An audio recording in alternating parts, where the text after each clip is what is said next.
Hi, welcome to Live Moments YouTube channel. And in this tutorial, I will show you how to customize my wedding invitation After Effects template. Before we start inside After Effects, let's take a quick look at the content of the template. After downloading the zip file from VideoHive and unzipping it, you will see that the project contains 3 different After Effects projects. The name already explains the difference here. So we have 2 Full HD versions. One of these is a horizontal orientated version and the other one is vertical, which is perfect, for example, for an Instagram story or for Facebook. And then we also have an Ultra HD 4K version, horizontal of course, and this is good for TV or for any projection, for example. Before you open one of the projects, I would recommend to enter this audio and fonts link folder here. And here you can find the first link here will lead you to the audio and audio jungle that I used for the preview video. So if you want to use the same audio, then you can use this link, but you can of course also use any audio that you want. And then we have 2 links to fonts that I used for the preview. And there's the Puppy Shower font.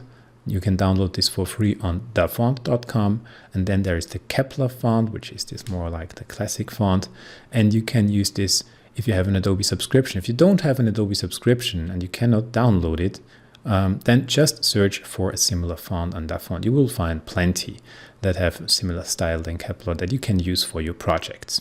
But make sure that you install these fonts before opening the project, otherwise After Effects will tell you that fonts are missing and will replace them with other fonts. Okay, so let's open up one of these projects in After Effects. Go to File, and I will use the Open Recent, and I will just use the Full HD version, the horizontal version. And it tells me that it has to be converted. So this is not an error, you just click OK. This only means that I'm using an After Effects version that is later or newer than the project was originally created with. The project is compatible with After Effects CC 2015 and all the later versions. And right now I'm using the version After Effects CC 2020.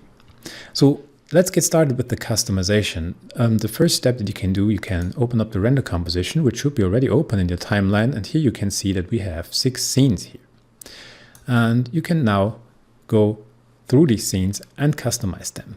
If you open up scene 1, you see there's only a text layer in here, which you can customize. So you can now, of course, double click this text and then you can write whatever you want. You can choose your font, of course, and customize your text. There's one thing that you have to keep in mind. There is this little marker, and if your time indicator is before this marker, the text will not be visible because it's not fully revealed yet. So make sure that the text is fully revealed and your time indicator is behind the marker. If you want to change the layout here, then you can just unhide all the layers by clicking this little icon here.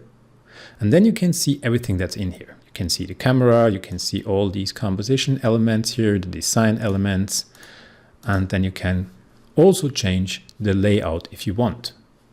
So keep in mind, if you want to change any layout things, then just unhide all the layers. Okay, so this is a basic customization of a standard scene. Okay, let's jump to scene number 2. Let's take a quick look at this one here. Here it's exactly the same. You have all the relevant things already visible and all the not so relevant things are hidden, so you can unhide them and take a look. But for a simple customization of this one, we first of all can import a footage. So you can put in here a video file or you can put in a photo. And in my case, I want to add a photo to my footage placeholder. First of all, let's import a photo by just double clicking here in the empty space.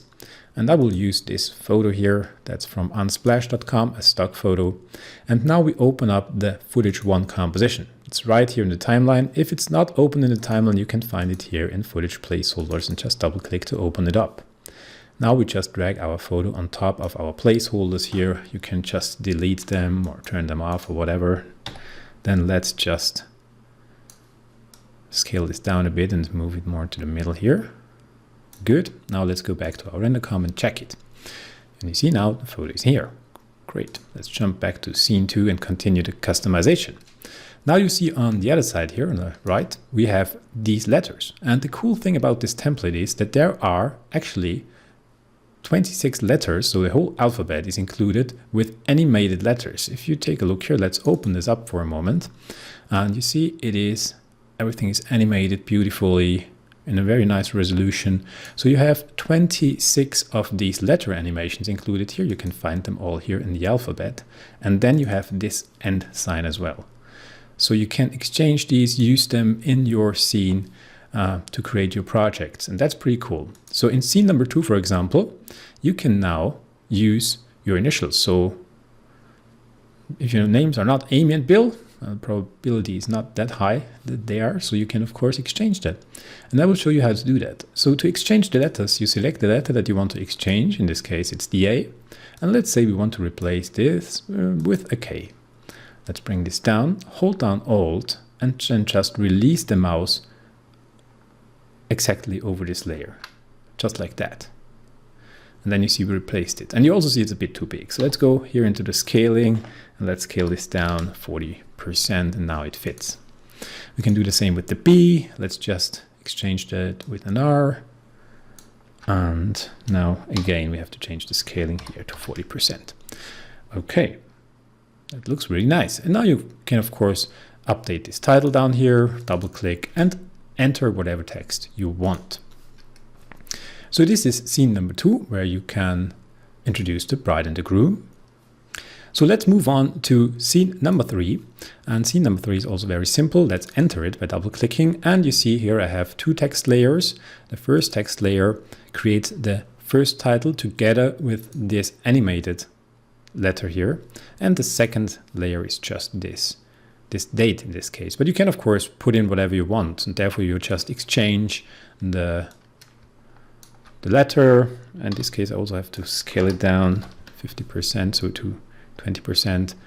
Maybe you have to realign this a bit, and then you can of course just enter title whatever you want, you know. This is how it works. Okay, let's move on. Scene number 3. Scene number 4, again the same here, very simple, just a nice frame with a capital letter and a title, and another title below this that you can customize.